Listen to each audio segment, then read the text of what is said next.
We were hired to do some remedial work in someone's basement. And during my evaluation of the property, um, I went upstairs and found this knee wall construction, which is where you utilize the space of an attic and you make it into a living condition. So, interesting story. I thought I would just mention this. Whenever I'm asked to look at a basement to give a cost estimate, I tell people I need to look at your entire house. And the reason is that I don't want you later down the road to find that you had a problem in another area and that, gee whiz, Bob should have gone out there and found everything that was wrong with my property, even though they literally, kind of put my nose on what they wanted me to look at. I found this knee wall construction, and there was some damaged insulation on the underside of the roof deck. I wish they'd quit doing this, but they did it.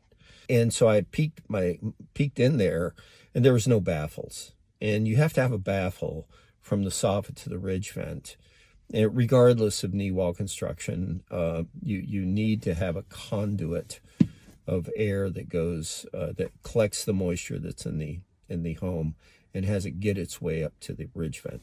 I see this damaged insulation, and I peel it back, and lo and behold, the underside of the roof deck is just black.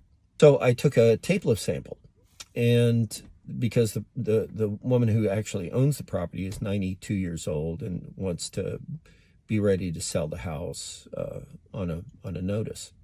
So I collect this tape lift sample, and it had 250,000 spores of cladosporium per square centimeter and 350 fragments of hyphal elements, which is the growth structure of the colonies.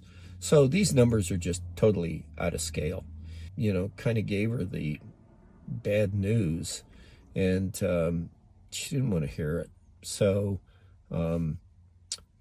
she decided not to hire us at all to do the basement or anything. She just thought I was finding more to get her to hire us to do more. And I said, I collected some other samples as well. I just analyzed this one. I can show you a pattern that this is more than just one-time event. Whoever built the house did not put in a proper ventilation system. And I'm telling you, this is pretty average. Every time I see knee wall construction, I kind of cringe because most contractors don't understand that you have to still put in baffles to get the air up to the ridge vent. Bob Bennett, Farsight Management. It's better to use Farsight than hindsight.